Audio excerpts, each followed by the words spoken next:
ഈശോയിൽ ഏറ്റവും പ്രിയ സ്നേഹിതരെ, മരിയൻ പ്രതിഷ്ഠയുടെ 5-ാം ദിവസത്തിലേക്ക് എല്ലാവർക്കും ഈശോയുടെ നാമത്തിൽ സ്വാഗതം. ക്രിസ്തീയ പരിപൂർണത പ്രാപിച്ച് യേശുവിന് അനുരൂപരാകുക എന്ന നമ്മുടെ ക്രൈസ്തവ ജീവിത ലക്ഷ്യം സാധിക്കുന്നതിന് പാപജീവിതത്തോട് നാം വിട പറയണം എന്ന വിഷയത്തെപ്പറ്റി ഈ ദിവസങ്ങൾ നമ്മൾ ധ്യാനിക്കുകയായിരുന്നു.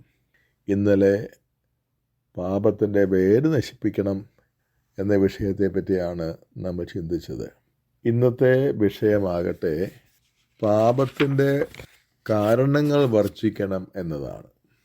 നമുക്കറിയാം, ക്രിസ്തീയ ജീവിതത്തിലേക്ക് നാം പ്രവേശിച്ച നിമിഷം തന്നെ, അതായത് ജ്ഞാനസ്നാന വേള, നാം എടുത്ത ഒരു ദൃഢമായ തീരുമാനമാണ് പാപം ഉപേക്ഷിക്കുന്നു എന്നത്.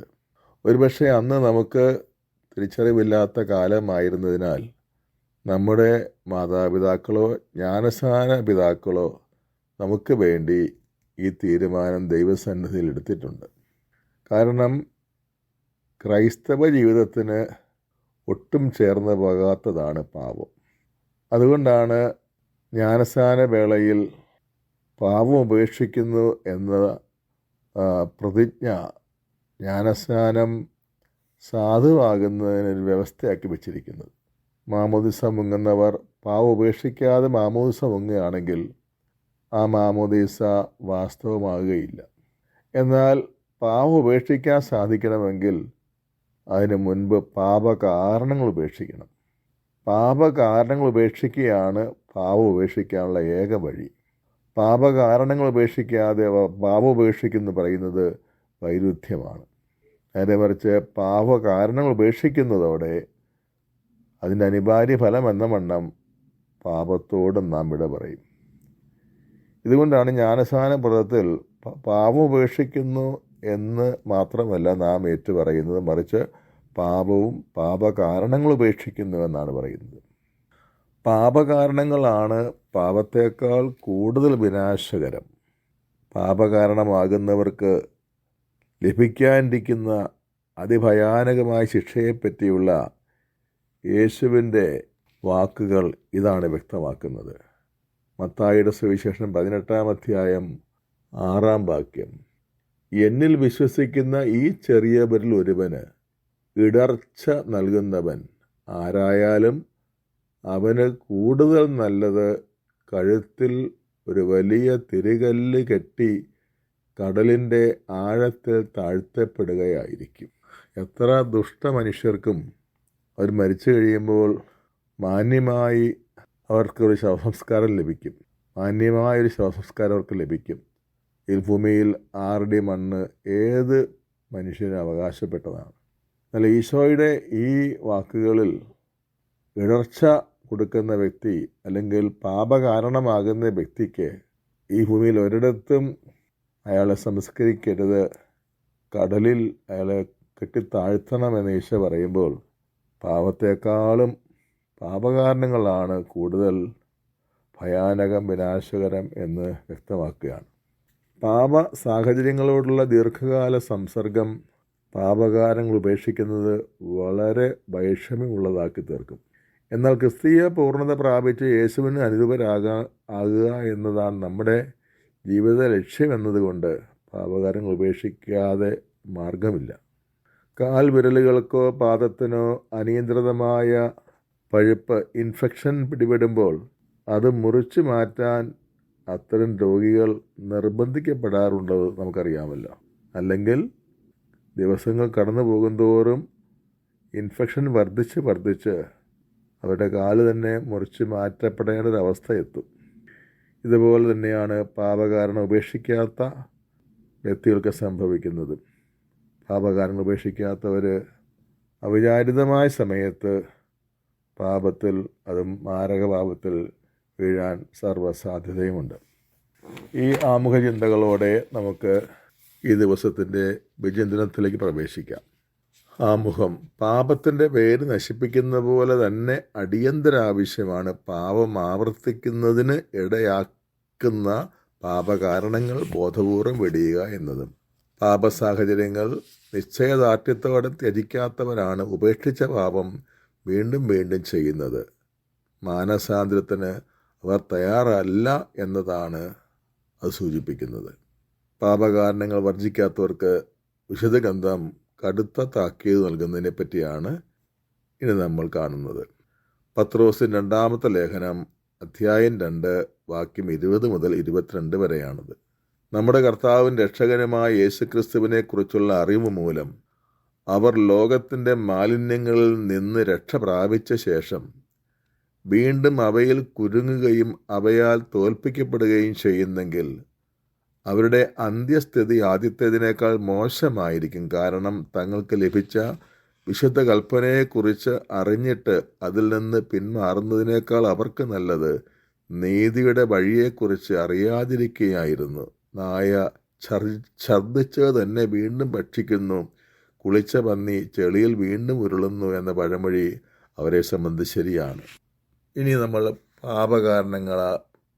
വിവിധ പാപകാരണങ്ങളെപ്പറ്റി ചിന്തിക്കുകയാണ്. ഒന്നാമത്തെ പാപകാരണം ചില വ്യക്തികളാണ്.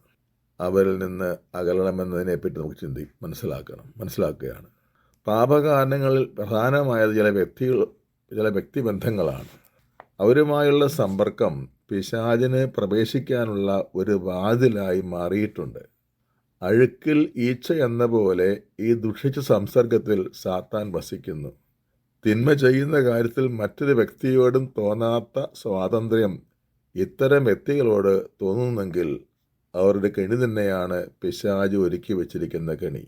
മദ്യപന്മാർ, ലഹരിക്കടിപ്പെട്ടവർ, അക്രമപ്രവർത്തനങ്ങളിൽ ഏർപ്പെടുന്നവർ, തെറ്റായ സ്നേഹബന്ധത്തിൽ പങ്കാളികൾ, അസാൻമാർഗികൾ, അശുദ്ധ സംഭാഷണത്തിലും പ്രവർത്തനങ്ങളിൽ സഹകരിക്കുന്നവർ, ഭൗതികവാദികൾ, നിരീശ്വരവാദികൾ, വിശ്വാസം ത്യജിച്ചവർ, ഭാഷണതക്കാർ, ഇവരൊക്കെ യഥാർത്ഥ പാപകാരണങ്ങൾ തന്നെയാണ്.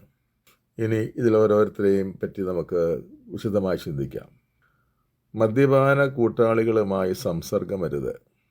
മദ്യപാനം നിർത്താൻ ബുദ്ധിയുടെ തീരുമാനമുണ്ടെങ്കിലും പഴയകാല മദ്യപാന ജീവിതം മൂലം സ്വഭാവത്തിൽ രൂഢമൂലമായി കിടക്കുന്ന മദ്യാസക്തി മദ്യപാന കൂട്ടുകാർ എന്ന അനുകൂല സാഹചര്യത്തിൽ ഉണരും. രക്തത്തിൽ അലിഞ്ഞു ചേർന്നിരിക്കുന്ന മദ്യമോഹം മദ്യക്കൂട്ടുകാരുടെ സഹവാസം ആളിക്കെത്തിക്കും. മദ്യപാന കൂട്ടുകാളികളുമായുള്ള സകലവിധ സംസർഗങ്ങളും പരിച്ഛേദം ഉപേക്ഷിക്കുകയാണ് ശാശ്വത പരിഹാരം. തെറ്റായ സ്നേഹബന്ധത്തിൽ ഉൾപ്പെട്ട പങ്കാളിയുമായിട്ടുള്ള സകലവിധ സംസർഗങ്ങൾ ഉപേക്ഷിക്കണം. തെറ്റായ സ്നേഹബന്ധത്തിൽ ഉൾപ്പെട്ട വ്യക്തിയുമായുള്ള കൂട്ടുകെട്ട് മൂലം അപകടകരമായൊരു സ്വാതന്ത്ര്യം വളർന്നു വന്നിട്ടുള്ളത് വളരെ ശക്തമായ പാപകാരണമാകും. ഇത്തരം സൗഹൃദത്തിലുള്ളത് യഥാർത്ഥ സ്നേഹമേ അല്ല, ജഡികാസക്തിയാണ്. അത് ദൈവത്തോടുള്ള സ്നേഹബന്ധവും കുടുംബ ബന്ധങ്ങളും നശിപ്പിക്കുകയും ഹൃദയസമാധാനവും പ്രാർത്ഥനാ ജീവിതവും നഷ്ടപ്പെടുത്തുകയും ഉത്തരവാദിത്വബോധവും ജീവിത വിശുദ്ധി നശിപ്പിക്കുകയും ചെയ്യും എന്നുള്ളത് ഒരു യാഥാർത്ഥ്യമാണ്. അതിനാൽ അപ്രകാരമുള്ള തെറ്റായ സ്നേഹബന്ധങ്ങൾ ഉൾപ്പെട്ട വ്യക്തികളുമായിട്ടുള്ള സകല സംസർഗങ്ങളും പാടെ ഉപേക്ഷിക്കുക തന്നെ വേണം. അടുത്തത് ലഹരി ഉപയോഗിക്കുന്നവരുമായിട്ടുള്ള സമ്പർക്കത്തെ പറ്റിയാണ്. ലഹരി ഉപയോഗിക്കുന്ന മറ്റൊരാളുടെ സാന്നിധ്യം ഉള്ളിൽ അടങ്ങിക്കിടക്കുന്ന ലഹരിയുടെ ആസക്തി തട്ടി ഉണർത്തുമെന്ന് മാത്രമല്ല, അത് ആവർത്തിക്കാനുള്ള ശക്തമായ പ്രചോദനവും ധൈര്യവും വർദ്ധിപ്പിക്കും. അതിനാൽ വലത്ത് കണ്ണ് നിനക്ക് പാപ കാരണമാകുന്നെങ്കിൽ അത് ചുഴന്നെടുത്ത് എറിഞ്ഞു കളയുക എന്ന വചനമനുസരിച്ച് അവരോട് തുടർന്ന് പുലർത്തുന്ന നിഷ്കളങ്ക സൗഹൃദം പോലും കാലാന്തരത്തിൽ അപകടകരമാകുമെന്നതിനാൽ ലഹരി പങ്കാളികളിൽ നിന്ന് പൂർണ്ണമായി ഒഴിഞ്ഞു നിൽക്കണം. അസാൻമാർഗികളോട് കൂട്ടുകൂടരുത്. വിശുദ്ധ ജീവിതം നയിക്കുന്നവരുമായുള്ള കൂട്ടുകെട്ട് വിശുദ്ധിയിലേക്ക് നമ്മെ നയിക്കുന്നത് പോലെ അസാൻമാർഗികളുമായുള്ള കൂട്ടുകെട്ട് നമ്മെ സ്വാഭാവികമായും അസാൻമാർഗികതയിലേക്ക് നയിക്കും.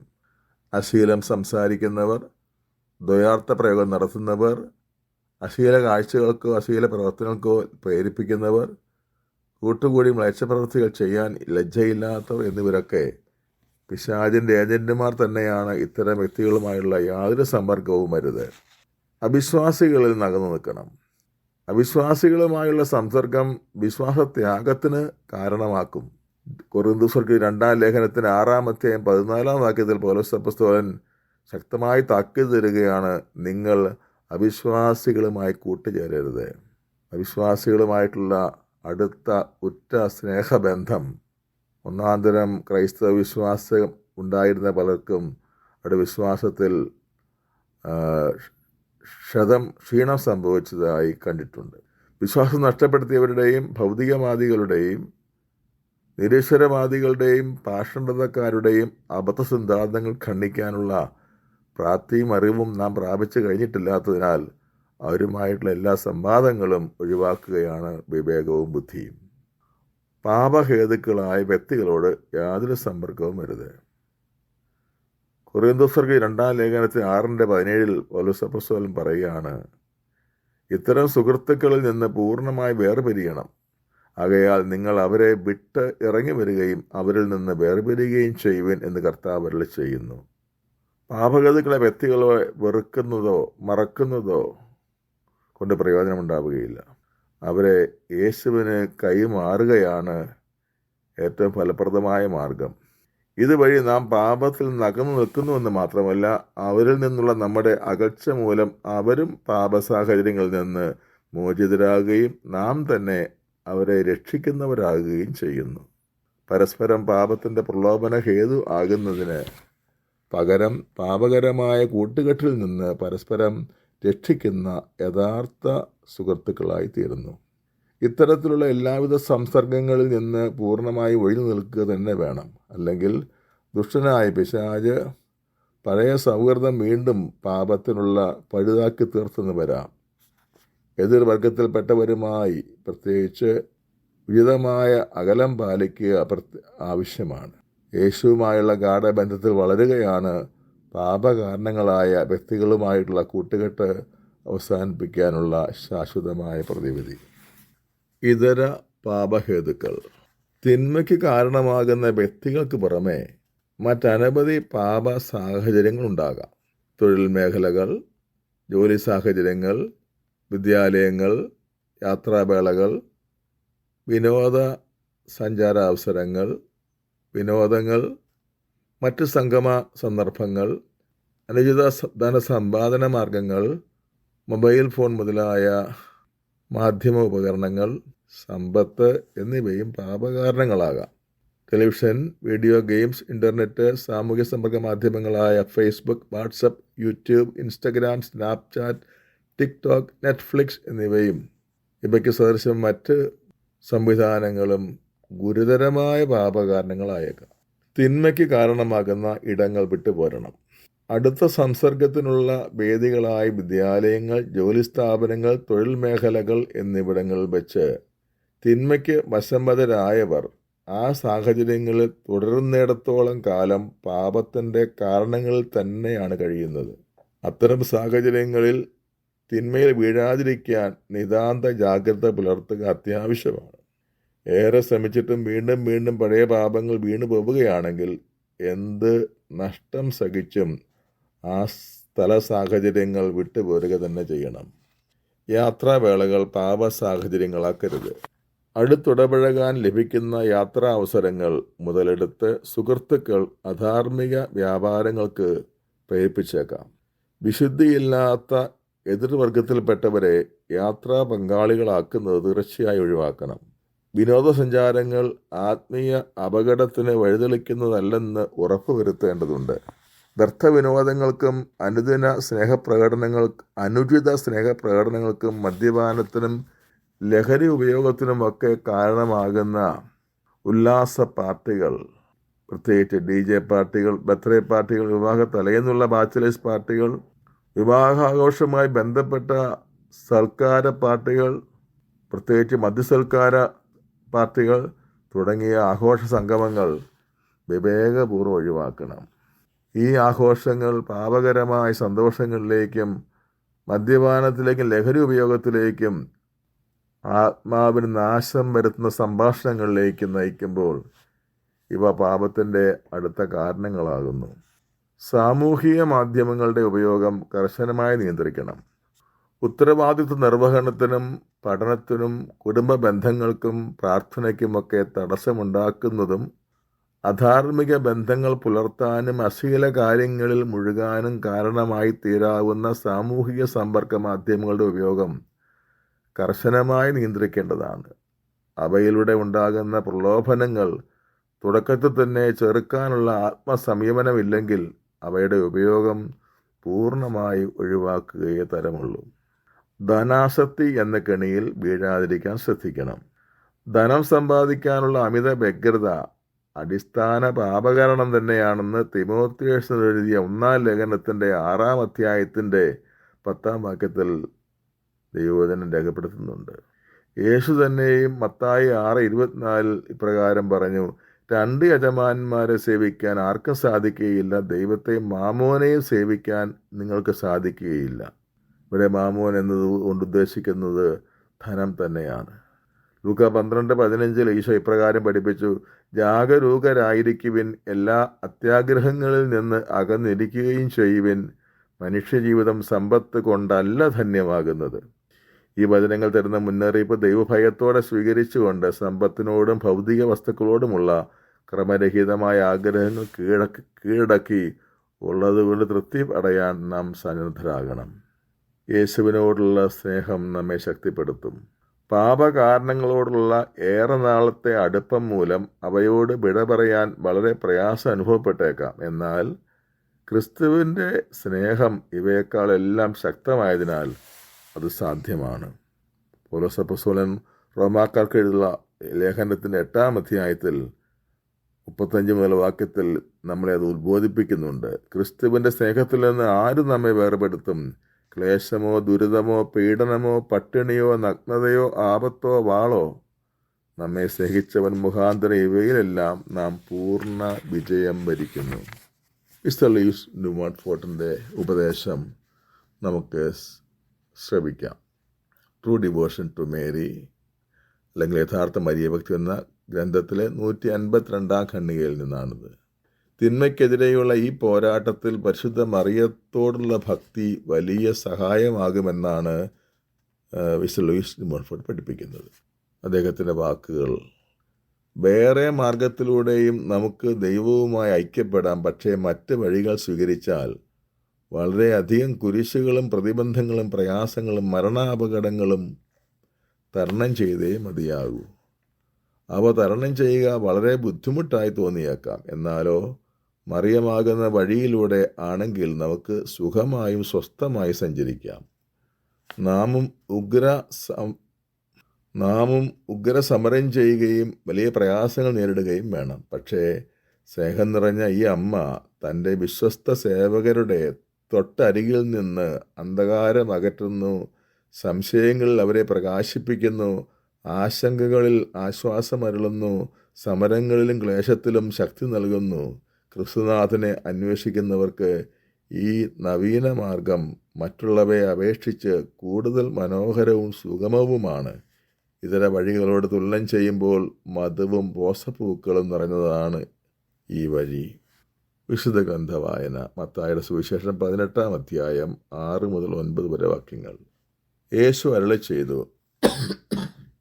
നിന്റെ കയ്യോ കാലോ നിനക്ക് പാപഹേതുവാകുന്നെങ്കിൽ അത് വെട്ടി എറിഞ്ഞു കളയുക.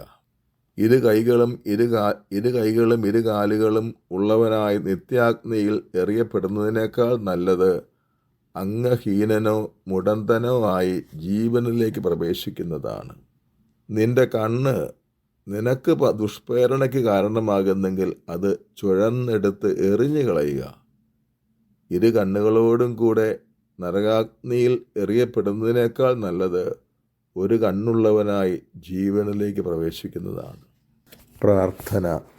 സ്വന്തം രക്തത്താൽ പാപത്തിൽ നിന്ന് എന്നെ വീണ്ടെടുത്ത കർത്താവേ, പാപഹേതുക്കൾ വർജിക്കാനുള്ള കൃപ എനിക്ക് തരണമേ.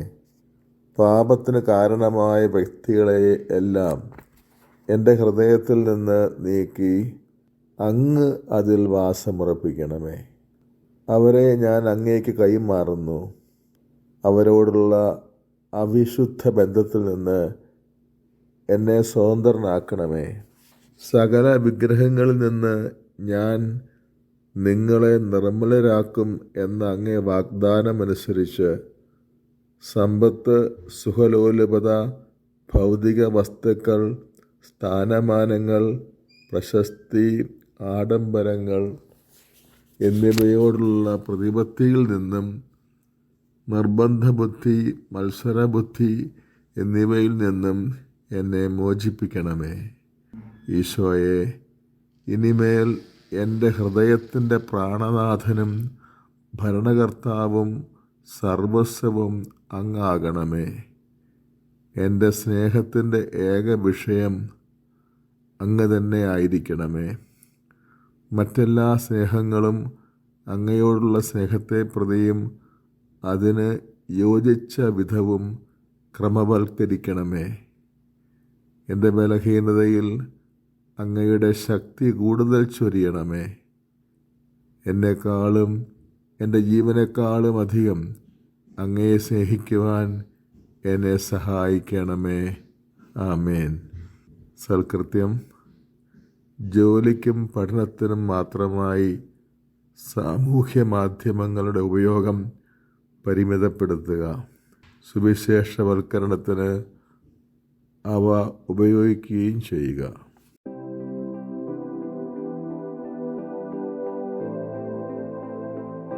പ്രാർത്ഥനകൾ.